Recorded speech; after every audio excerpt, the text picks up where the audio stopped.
Good morning, boys and girls. This is 6th grade Engage New York, Module 3, Lesson 2. You'll need the classwork to go along with this video. The first thing you need to do, example number 1, it's called Take It to the Bank. So you're going to read the short passage about Tim's birthday, and you're going to write down any words that have to do with money, and you're going to put it into 1 of 2 boxes. There are 3 going across. If it's a word that you already know what it means, write it down in the box for words I already know. If it's a word that you're not sure or you've heard it but you don't know exactly what it means, go ahead and write it into the second box. So read through it and then put each of these words into one of those 2 boxes. Push pause until you have that finished. Okay, now you should have each of these words written into 1 of 2 boxes. If it's something that you already know, you don't need to write down the definition for it. But if it's a word that you put that you wanted to know what it meant, go ahead and write the definition out to the side, and that's okay if you use up the space in words I learned. Also, if it's a word that you already know, but when we give the definition, it has a different definition than what you thought or it's used differently, go ahead and write the word in the definition down at the bottom. So received, all of these are having to do with finance or money, so the definition for it is going to be in that context. So received is whenever you get money. And so if you receive money or get money, it's going to make your balance go up. So that would be a positive transaction. That would make your balance go higher. An account is a file for keeping information. And a bank account, the information that they would be keeping track of is your money. So there's 2 main types of accounts that people use, and that would be savings and checking. So in this case, they're talking about a savings account. A deposit is when you put money into an account.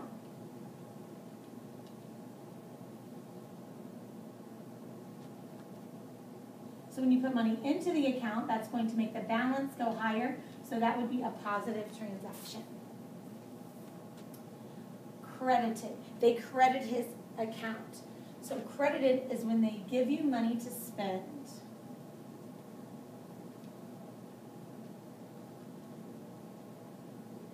So if someone's giving you money, that would be a positive transaction. A receipt is proof of a transaction. So proof that you've deposited money, proof that you've taken money out, or proof that you've bought something with your money. Allowance is paid by parents, and sometimes it's automatic, but most of the time it's in exchange for doing chores.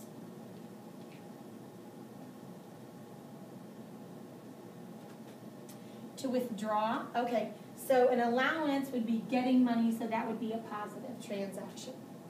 To withdraw means to take money out of your account.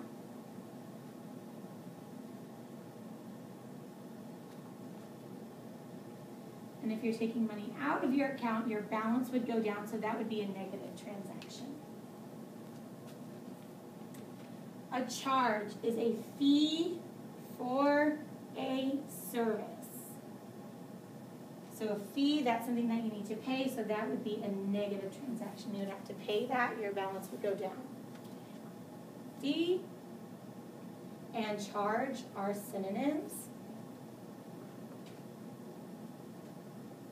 So fee would be a charge for a service, again, something that you have to pay, so it would make your account go down. A debit is when you spend money from your account. And so that would make your balance go down and be a negative transaction. So make sure, push pause if you need to so that you have a chance to write down the definitions for the words that you do not know. Also, please keep track of if it's something that affects your account. Positive, it makes your balance go up, or if it's taking money out and making your balance go down, so it would be a negative transaction. When you're finished with that, turn it over to the back on number 2. So we have the same passage about Tim's money that he got for his birthday in Tim's banking account. And now we're going to do some modeling of that at the bottom. So you can see at the bottom there is a chart here. We're going to go ahead and number each event. So out here to the side, I want you to write A, B, C, D, E, F. So number each of these events with a letter A, B, C, D, E, F, so that we can model those. Integer is a vocabulary word that we learned in lesson 1. And integer are all, I'm going to say any actually. An integer is any whole number, positive or negative. So an integer is any whole number, positive or negative. And you can see the second column in our chart is about integers. We're going to move over a little bit. Okay, so now looking at each event, we are going to name the integer that would match that event. So if I open a bank account with $0, so I'm going to write an integer that would represent that. So I need a whole number. So opening a bank account with $0, the integer would be 0. 0 is neither positive nor negative, so it does not have a symbol out front. And this is for A.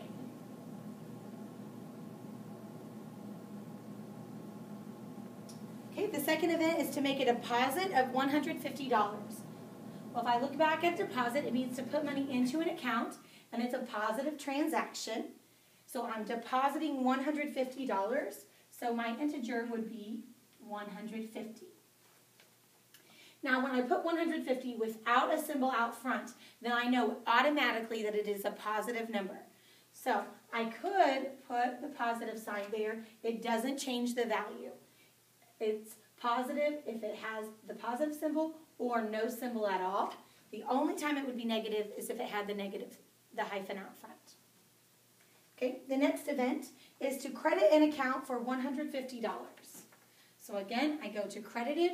It means to give money to spend, and it's a positive transaction. So a credit of $150 would be positive 150. Make a deposit of $25. Again, deposit means to put money into an account. It's a positive transaction. So the integer would be $25. A bank makes a charge of $5. Charge is a fee that you have to pay. It would take money out of your account. So if it's a $5 charge, then my account would go down by $5. So it would be a negative 5. And lastly, Tim withdraws $35. So withdraw means to take money out of the account. It would make your balance come down. So the integer that would represent a withdraw would be a negative $35. Now, the third column of the chart says number line model. So what we're going to do, we're just going to draw one number line to represent these integers. So in that top box there, you need to draw a number line that goes through the whole box. Find the center of that line, and we'll label it 0. Now we need to look at the integers to determine our scale. So what does our scale? We go, the farthest right we need to go is to 150. Our greatest integer is 150. And so then we can have negative 150. So this is going to be our range. All of these integers are between negative 150 and positive 150. So all of these integers will fit on this number line.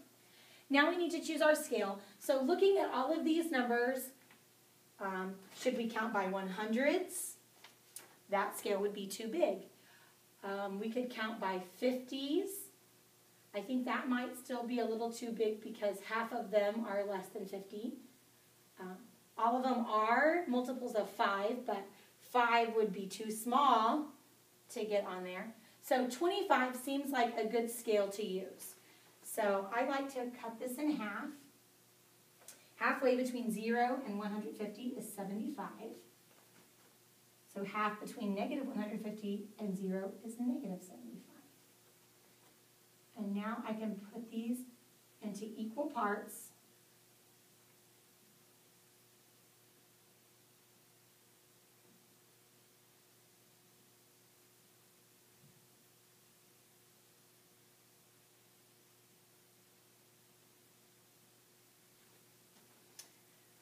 Okay, so you should have this number line in the top box for a number line model. And now we're going to plot these points on our number line and label the points with the corresponding letter. So, for example, our first integer is 0, so I'm going to plot a point out 0, and the letter that matches up is A, so this is point A. Go ahead and do that with the rest of these integers, and push pause until you have that finished. Okay, so you should have B at positive 150. C is also at positive 150. D is positive 25. E is negative 5, so it's going to go very close here. And then F is negative 35, so about right here. And now we have plotted all of these integers onto our number line. Let's turn it over to example number 2. I'm going to scooch over. All right. Now we're talking about hot or cold. Temperature is another time in real life that we would use negative numbers. Temperature is commonly measured using one of two scales, Celsius or Fahrenheit. In the United States, the Fahrenheit system continues to be the accepted standard for non-scientific use. All other countries have adopted Celsius as the primary scale in use. The thermometer shows how both scales are related.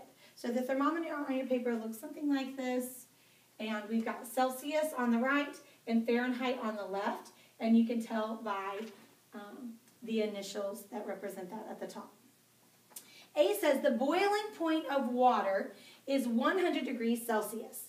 Where is 100 degrees Celsius located on the thermometer?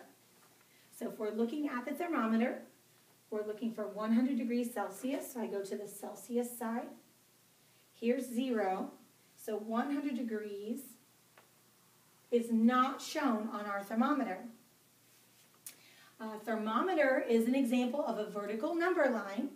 So B says, on the vertical number line, describe the position of the integer that represents 100 degrees Celsius. So we know number lines continue on forever in both directions.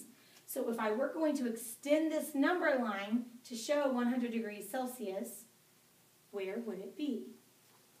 Well, this is negative 30, so it wouldn't go down. Here we have 50 degrees Celsius.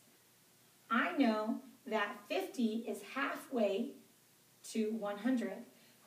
So this distance is half. I would have to match that same distance to be able to put 100 degrees Celsius on there. And I don't know that I go up that high, so it would have to be, that's about as close as I can get, and that's still a little short.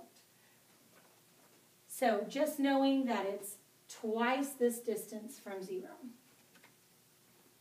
C says, write each temperature as an integer. So again, an integer is any whole number, and it can be positive or negative. So on C, the first integer that we need to represent, the temperature shown on the thermometer in degrees Fahrenheit.